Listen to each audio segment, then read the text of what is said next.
Hello mga dear viewers, ito ulit tayo sa ating part 4 ng ating hydroponics training. So pagkatapos natin na lutuin yung cockpit, bago man yan o luma, kailangan lutuin po natin yan, o ibig sabihin pakuluan upang mamatay yung mga virus, bacteria at saka yung mga fungus, lalo yung lumot, kasi kalaban ng tanim natin na lettuce yung mga lumot.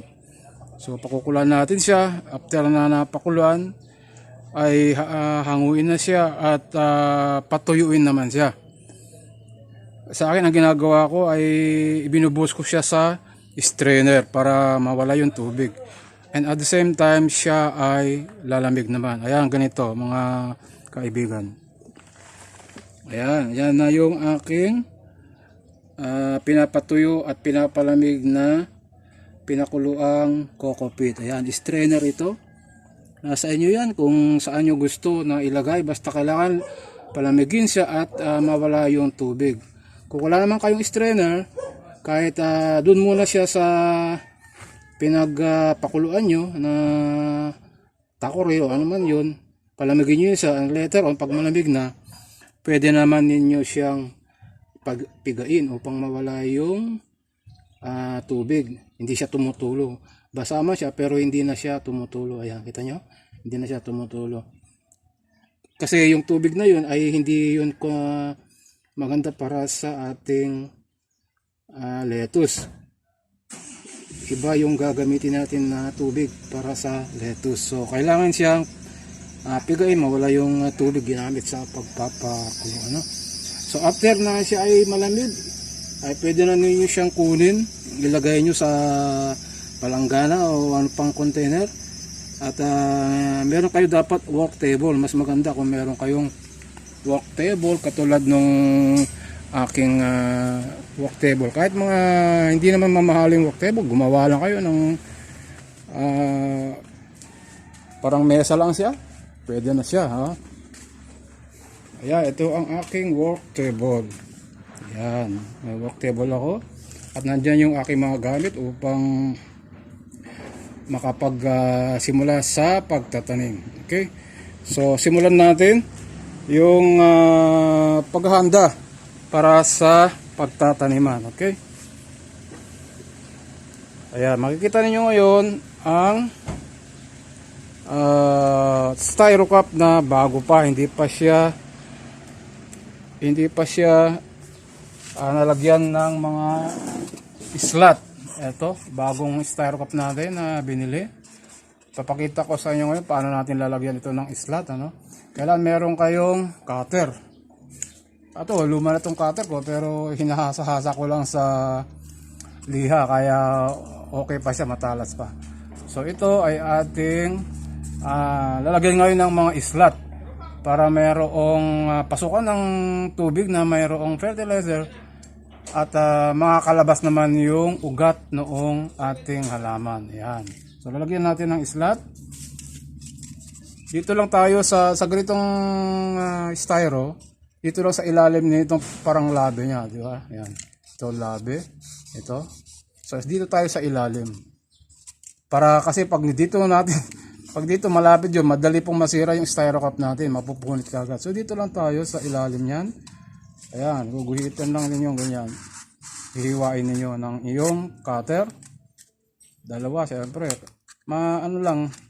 Manipis lang yung hiwa. Mga 2 mm lang yan. Lapad yan, yan. Tatanggalin nyo ngayon pinaghiwaan. Ayan, nakita nyo, hiwa na. At ang bilang ng hiwa na yan ay 5 hanggang 6 na hiwa yan. So, another na hiwa. Ganun ulit, ulitin lang natin. Yan. Hiwaan natin siya. Tapos, kailangan tanggalin yun. Yan. Okay, tanggal natin. So, ganyan din yung itsura dyan sa ilalim. So, ganun lang ganun. Ito na yung, pakita ko sa inyo, yung isang tapos na. Kaya, ang nilagay ko ay 5 na hiwa. O, 5. Ito ay tapos na. O, ganyan ang puwet. Pwede rin medyo, yung iba nilalagyan pa ng butas dito sa gitna. Okay lang din yun. Basta importante, pag nilagay nyo yung cockpit, hindi masyado marami yung malalaglag. Kasi pag malalaki naman yung hiwa o yung butas, madaling malaglag yung cockpit sa loob. Pag binilubog nyo yan sa tubig, pag inagat nyo, marami na malalaglag. So, kailangan hindi malaki yung hiwa. O yan. So, pagkatapos, depende kung ilan yung gagawin nyo, ilan ba yung tatanim nyo, ay pwede na natin siyang kargahan ng cockpit na pinalamig. At saka yung piniga natin, yung pinatuyo. Okay, so yan yung nakahanda ko na cockpit. Yan, nasa maliit na palanggana. Ito yung cockpit natin. Ito ang cockpit. Okay, so yun ngayon, kakargahan natin siya ng cockpit after na mahiwa natin. So ito, kakargahan natin. Yan, buhagag na yan kasi natuyo na siya. Ayan. Halos, maganda, halos punuin nyo yung cockpit. Kasi ayan, pag nabasa na yan, ay masisiksik yung cockpit bababa. At saka, kung mataas yung laman niya na cockpit, itong styrocup na ito, maganda yung pag-spread noong dahon noong lettuce para hindi pigil. Ayan, ganyan.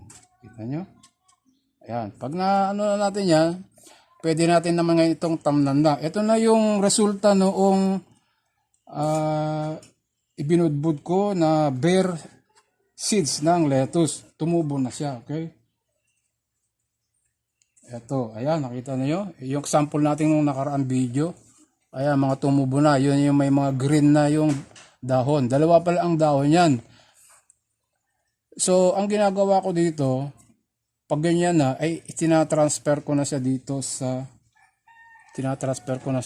styrocup na mayroon lamang cockpit. So, ang pagkuha nito, hawakan lang natin dito sa dahon. Dito lang, kasi madaling mabunot yan eh. Huwag niyo gagalawin yung roots. Kailangan dito lang sa may dahon kayo hahawak sa bandang taas. Okay? Ayan. Ayan, nakita nyo, ayan na yung roots niya. Di ba? Ayan ang roots. Huwag nyo dapat galawin yung roots kasi pag nagalaw yan, na-stress yung roots, naputol, hindi yan lalaki, mamamatay. So, ayan ngayon, ang ating transfer. Ang pag-transfer naman, yung iba gumagamit ng stick. Ako, ito na lang daliri ko ang aking ginagamit. Tutusukan nyo yan ng malalim sa gitna ng cockpit. Okay? Tutusukan natin. Tutusukan lang natin yan. Medyo kalkalin nyo ng bagya. Huwag naman masyado malakas, baka mapunit yung styrocup. Ayan. Mga 1.5 inch ang lalim. Ginaganayan ko lang siya. Tapos saka natin ngayon ilalagay yung kinuha natin na seedling na itra-transfer. Yan, lagay nyo dun sa gitna. Yan, ganyan lang. Tapos saka natin tabunan. Tatabunan na natin, okay? Ayan, tatabunan natin. Medyo, kailangan nakalitaw yung dahon. Ayan. Ayan, tanim na natin, di ba? Ganun lang kasimple. Ang daling magtanim. Hindi mahirap. Nasa seed ka pa. Pagkatapos na naitanim na ninyo, meron kayong nakahandang container. Ito, sample lang natin. Itong container na plastic. Meron na siyang laman na tubig. Tubig, ano lang muna ito ha.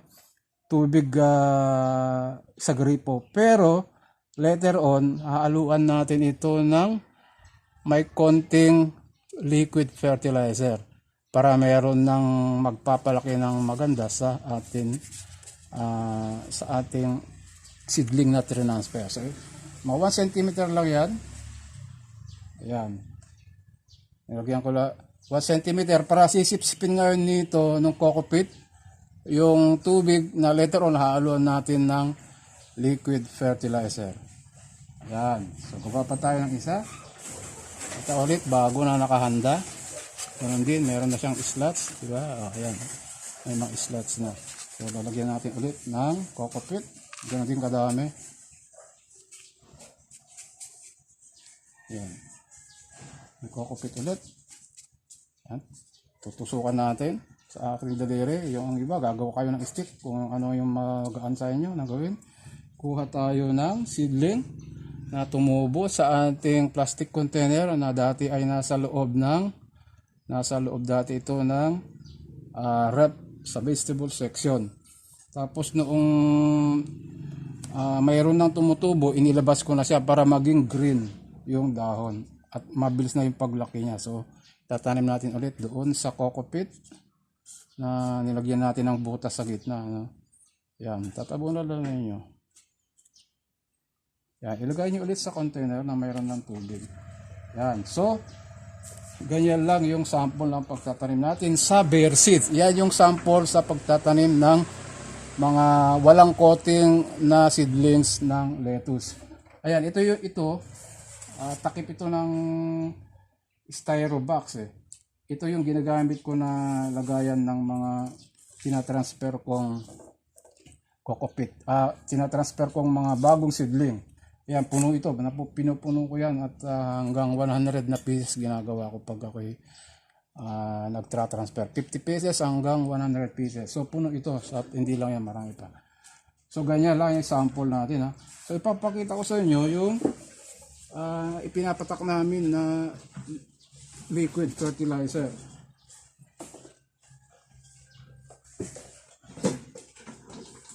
Itong sa akin kasi ay DIY na liquid fertilizer, okay? Ginamit ko lang yung bote ng C2, pero magkaiba ito. So meron tayong tinatawag na A, liquid fertilizer, tapos itong isa naman B. Nabura na kasi yung letter B eh. Pero yan po, A and B yan na natawag, ano? So meron tayong A and B. Dito naman, kahit hindi mo naman sukatin na ito, yung iba talaga sinusukat pa nila, pero ako, ginagamit ko na lang yung takip. Nilalagyan ko lang kalahati ng takip ng C2. Ito yung liquid A fertilizer. Okay? Liquid A fertilizer, kalahati lang ng cup. Parang patak lang yan kasi konti lang naman eh. Kaya may laman lang konti. Na liquid fertilizer, ipapatak ko sa dyan. Yan yung may kulay, ano? Yan yung tinatawag nilang NPK. Ito yung NPK na liquid fertilizer. Hindi lang siya full na NPK, marami pang iba na mga micronutrients ito nakasali. NPK fertilizer, liquid fertilizer. Tapos yung B, liquid fertilizer, ito yung calcium nitrate. Okay, calcium nitrate tawag nila. Parang ano to, parang ang kulay niya ay urea, puti. Pero to madaling matunas sa tubig. So clear siya, clear ang kulay, walang kalahati din ng takip lang nilalagay ko. Yan, kalahati, tapos ipapatak ko din diyan. Yan. So yun na yung ano muna to, yung panimula na fertilizer para diyan sa bago nating lipat na seedlings ng lettuce. So later on, ipapakita ko sa inyo paano yung ginagawa ko sa pagtitimpla ng DIY na liquid fertilizer. Pero ito muna, so ito yung ating bagong lipat na seedling. Kung makita nyo na kagad, sinisip-sip na niya, halos wala na yung tubig. Dadagdagan natin yan. Dadagdagan natin siya ng tubig galing sa gripo muna.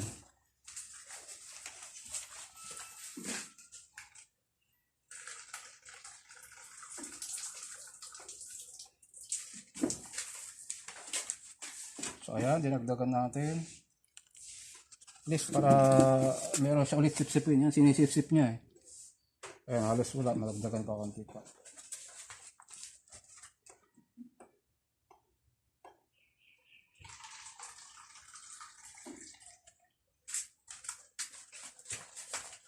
Ayan, dagdagan natin pa ulit ang tubig.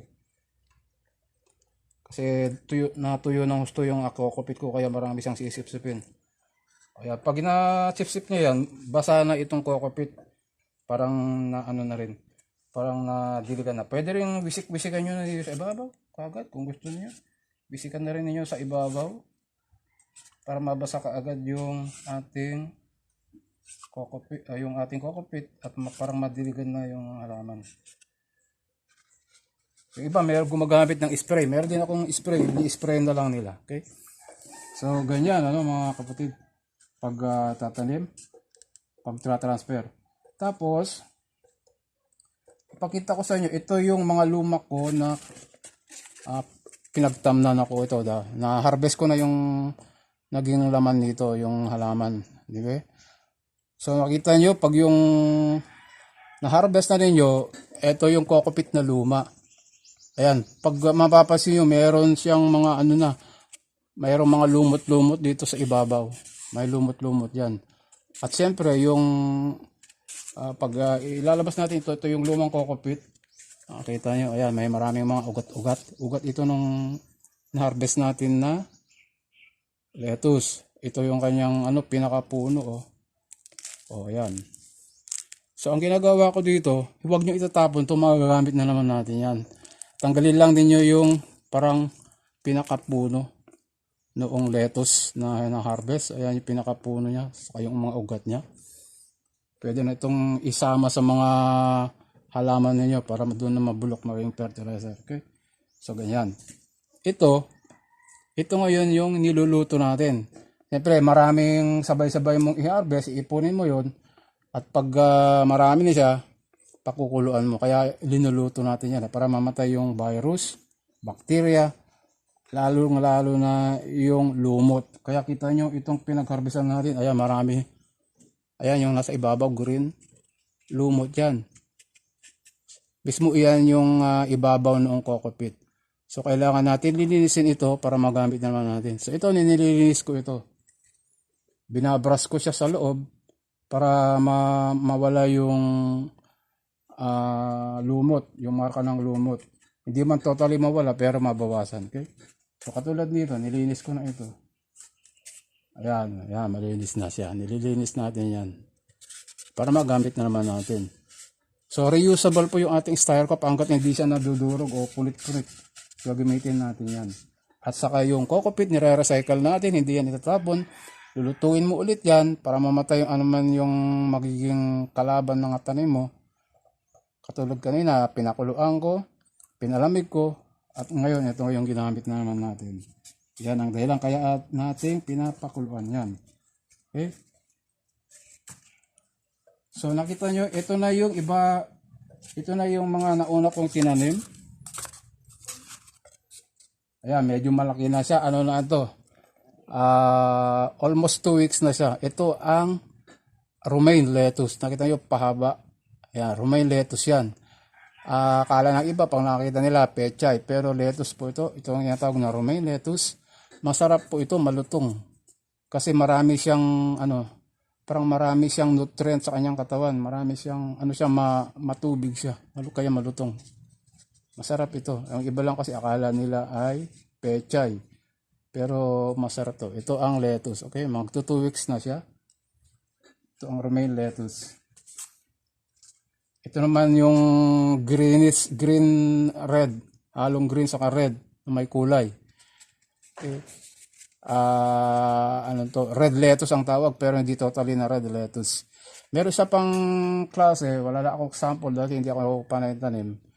Yung tinatawag na Lolo Rosa. Pulang-pula talaga yun. Hindi mo na makitang red, may green na konti. Yung tinatawag na Lolo Rosa, pulang-pula siya. Yan. Ito naman yung Olmeta. Yan, malaki na. Kita nyo, ganyan. Mayroon ng mga ugat na lumalabas. Ano na ito? Nasa 2 weeks na siya. More than 2 weeks na. So, another 2 weeks pa, pwede siyang harvestin. Nakita nyo, malago, marami siyang dahon. Kaya kailangan mataas talaga yung kokopit para makapag-spread yung dahon, hindi sila dikit-dikit. So, ito ay yung Lolo Rosa. Ito yung parang green ice na nabibili natin sa palengke. So, maraming uri ng ganito na klase, parang green ice ang itsura. Ito, Olmetay, mayroon ding Lolo Bionda, Estrosa, halos pare-pares ang itsura ng mga dahon nila. Puro green lettuce, lahat yun magandang itanim. So ayan, pag ganyan dapat ang kulay ng ugat ng tanim natin, healthy yan. Pag yung nakikita nyo na parang maitim na ito, hindi maganda yung hindi maganda yung tubig ninyo. Baka parang na siya, parang nasisira yung ugat, malalanta, pag mainit nalalanta. So, ganito dapat ang kalabasan ha. Ang ating ugat ng mga tanim natin, maputi pa siya. So, yan mga kapatid, mga dear viewers, ang isang episode natin. Sundan nyo ulit sa susunod ay pakita naman natin paano tayo maghahanda naman ng pagtataman. Yung styrobox, yung bote ng mga soft drinks, na plastic soft drinks, o kaya yung mga box lang na kahoy gawa, yari sa kahoy, DIY. Okay? Salamat sa inyo pong panonood. Subscribe po sa ating channel. Salamat!